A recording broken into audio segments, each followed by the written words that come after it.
So today we're doing a book video on this channel. I know I've been doing some Nintendo content on here. This is Angelika's Cozy Corner, so I'm kind of gonna see what I like doing more, and obviously this is more of a hobby than anything, so until I figure out what I enjoy talking about on this channel, I will talk about all cozy things, which for me is playing games and reading books. So that's just kind of where I'm at right now. But I want to talk about some books I've been reading, because I have gone back into reading recently. I think I was in a bit of a slump, and that's why I didn't want to film book content, because I was in a reading slump. But now I'm back and I'm reading a lot and I'm loving it, honestly. So I just want to talk about everything that I've read so far this year. It's essentially just like quarter one of the year, and it's not a lot of books because, like I said, I have been in a slump and I only recently have been starting kind of reading again. So I'm just gonna get into all of that. What has actually helped me is a Kindle. This looks like I'm just like sponsored by Kindle. Absolutely not. So this is the Kindle Paperwhite without ads on it, the 2022 version, I'm pretty sure. I love it. I bring it literally everywhere with me now, and I have Kindle Unlimited, which I had on just like my phone and my iPad, which I was reading on, but it's so much more tiring for your eyes to read on a screen that isn't kind of like paper. Like, this is obviously matte and kind of light paper and black and white, so it's a lot easier on the eyes, and you can kind of read quicker because it's less of a contrast. I don't know, there's something about reading on this that is just kind of like reading a physical book. So I'm gonna discuss everything I've read this year. We're gonna talk about it. So far I've read 18 books. I'm one behind schedule. I want to read 100 books this year. I know. So I read Why Has Nobody Told Me This Before by Julie Smith, and I actually ended up giving that like a 2 or 3. I gave it a 3 out of 10. I think it's like a 3 out of 5.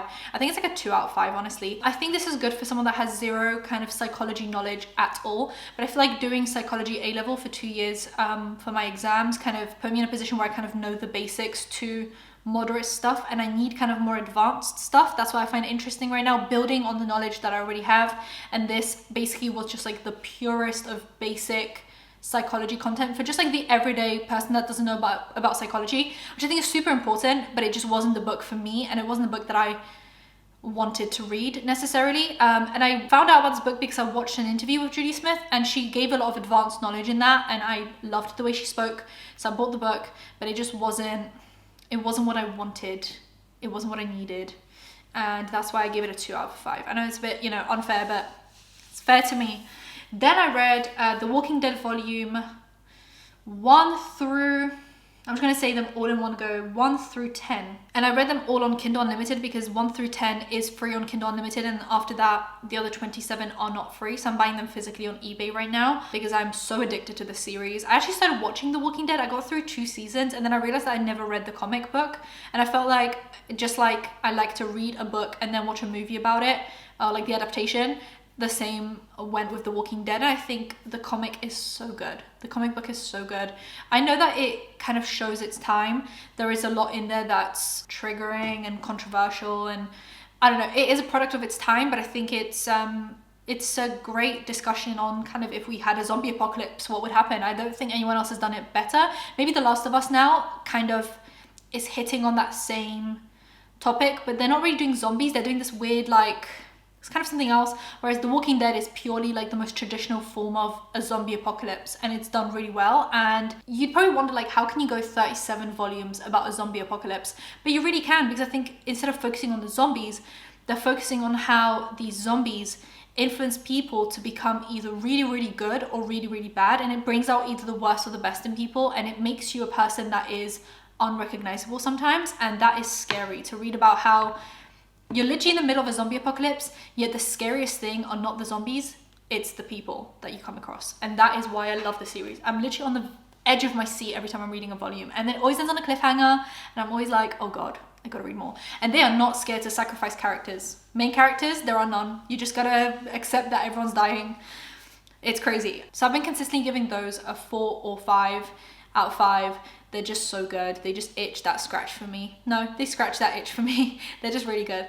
And they're a quick thing to get you out of a reading slump. Like I said, because I was in a reading slump, reading a full beefy book just wasn't what I needed. And I felt like reading some graphic novels, some comics, was going to get me back into the swing of things, and also bring my numbers up a bit, which would motivate me more. I feel like sometimes if I'm running really behind schedule, that demotivates me more. So I needed something to beef up my numbers, and I ended up really getting hooked. So now I'm, gonna read all those. Also read The Bay by Ali Reynolds. I had a situation where, like, I just love a good mystery thriller, even if it's kind of like not that amazing, not that mind-blowing. I just enjoy the journey of reading a mystery thriller, even if it isn't the most mind-blowing thing in the world. You know, this one I gave a 4 out of 5. Maybe it's a 3 actually. I'm gonna change that now to a 3. On Goodreads, it has a 3.58, and that is from 3,000 ratings. It's actually a really new release. I got it in Waterstones, just randomly found it. It was on sale.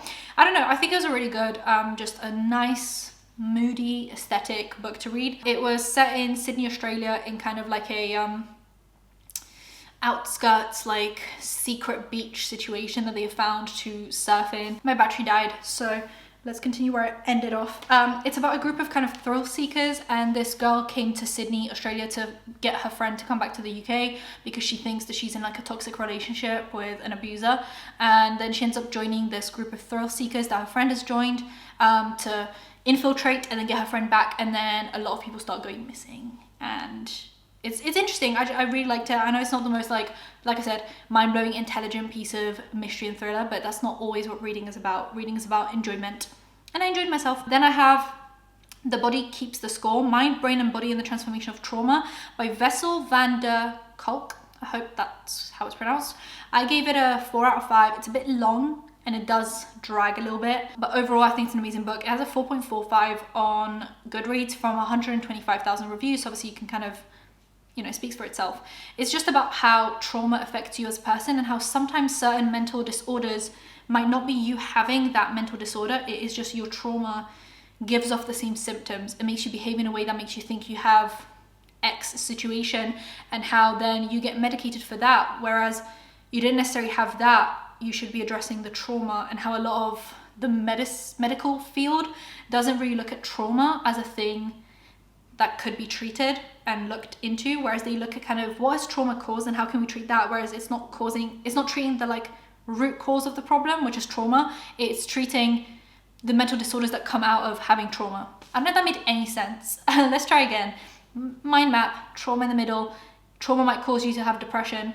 Yes, it's nice to cure the depression, but it would also be nice to address the trauma and deal with that. And this psychologist has essentially been doing just a lot of studies into trauma, and how the medical field has been consistently ignoring PTSD, CPTSD, and everything that comes with that. And I think it's really interesting. And also kind of what we consider to be trauma. It used to be that PTSD was only for like war veterans, but trauma can be anything. It can be having an abusive childhood, it can be having an abusive relationship, it can be just having a toxic relationship or a toxic childhood, or just not the perfect childhood.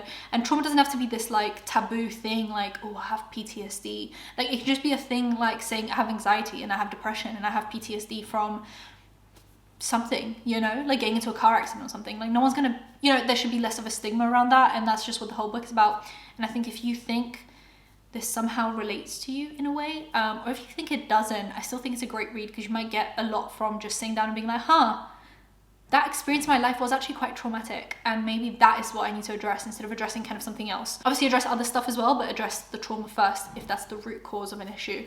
I think it's a really great book, honestly. Then I have Attached, The New Science of Adult Attachment and How It Can Help You Find and Keep Love by Amir Levine, and it's just about attachment styles. They're not professional psychological terms. Like you don't say, oh, secure attachment as like an actual psychological term, but I think having a guide of like how people attach is kind of interesting and important.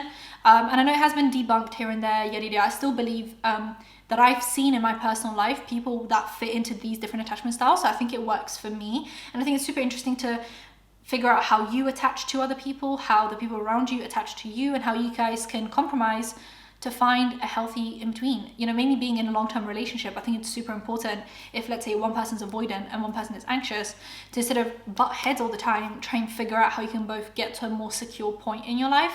And I think it's a very interesting book. Me and my boyfriend are both reading it. He actually read it first and then gave it to me to read, and then I read it as well, and now we're like working on it together, which I think is really just like a fun little group activity, group of 2. Yeah, anyway, so I think it's, if you're in a relationship right now, I think it'd be really nice for you guys to both read it and figure out what attachment styles you guys have, and then how you can help each other to work together. and possibly move to a more secure attachment. Unless you're both secure, then good for you. Then I read Book Lovers by Emily Henry. I love Emily Henry. I think she's one of the best romance authors right now. I think I've been just not disappointed in reading her books, which is great. I read Beach Read first, and then this is my second book by her, Book Lovers, and I think both are amazing. I actually don't know which I prefer. I think they're both just equally masterful. What did I give this on Goodreads? I give it a 5 out of 5. I think I gave Beach Read a 5 out of 5 as well. And if I didn't, then I'm giving it a 5 out of 5 because I think it was a 5 out of 5. And now reading a lot of other romance that is a little bit more disappointing, I just go to appreciate Emily Henry so much more. Book Lovers is about these two people that work in the writing industry. So she's a agent and he's an editor, and they are working with the same author, and she had this best-selling book set in a town that actually exists. So now fast forward, her and her sister go to that town that the book is based on, and they have a little sister vacation there, and turns out that he's also there, and they obviously didn't get along in the meeting. It's kind of like a slight enemies to lovers, but in like a very mature and adult way. There is just something so beautiful about a book that is romance but also like feminist at the same time, but not in like a cringy cliche way. There's none of this like girl power. It's like actual, like, she doesn't have to sacrifice her career for a relationship and is still allowed to have love despite really liking her career. She's given the chance to still have love, and I think you don't really see that a lot. You either have to have career or love. You can't have both in some of these books. So I think this is Emily Henry's just got a very wonderful way of writing romance, and I just love it so much. I could cry. Then I read 9 Liars by Maureen Johnson, which is book 5 in Truly Devious series. And this one was really disappointing, actually. I gave it a 3. So far it only has 10,000 reviews and it's on a 3.91. I bet that by the time we get to the ratings of book number 5 in a series, it's mainly just like the cult following of that series. So they're obviously going to give it a higher score. This book was set in London for the first time instead of America, and the mystery was fine. It wasn't anything crazy or like anything mind-blowing, but that's not really what I expect from Maureen Johnson. I expect good ambiance, good aesthetic, good kind of autumnal feelings, and this book did give me all of that. It's just, I think, one, it being set in London but written by someone who is from America, a lot of the descriptions of London just weren't really that interesting to me. It felt like more of an infomercial for London, like, now we're going to the History Museum, and now we're going to this, and now we're taking the tube from Piccadilly Circus to, and I was like, yeah, I know. And I understand that maybe for Americans reading this, it's really interesting, and that is a personal issue for me, that I don't need such vivid descriptions of just like the names of places in London. I wish she talked more about how these places made the characters feel, how they looked, rather than just like, we're now going from Piccadilly Circus to Notting Hill, and now we're going from History Museum to the Buckingham Palace, and now it was just kind of like naming stuff. But because maybe Maureen Johnson was never in London, I don't know, she doesn't remember stuff, it's difficult to describe situations that you've never been in. So she's just basically being like, oh, we're going from here to here. But I just would have appreciated more of a description of ambiance and aesthetic rather than just names, because that doesn't really do anything for me.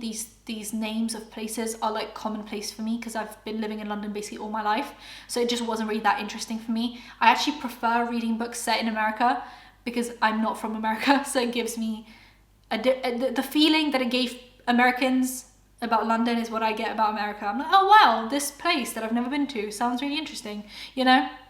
So that's a personal issue, that I am from London, so it kind of bored me, and I would skip through some of the like London descriptions, honestly. And then there's a bulk of the book that was spent on the relationship between Stevie and David, her boyfriend. And because this isn't a romance series, it's a mystery series, it always feels like it's slid in there very like not well. Like, we go from focusing on this mystery to then Stevie like being so desperate to lose her virginity and like being scared about that, and that was just so like misplaced for me. It just didn't feel like it belonged. And they would constantly talk about this relationship, and the relationship for a few books now has felt really toxic, honestly. Like, I don't like David as a love interest. I honestly don't like the relationship between them. I think it's not good, honestly. So it takes me out of the mystery because I'm enjoying the mystery, and then they start talking about this relationship that isn't very good, and I'm having to like skip through some of the stuff.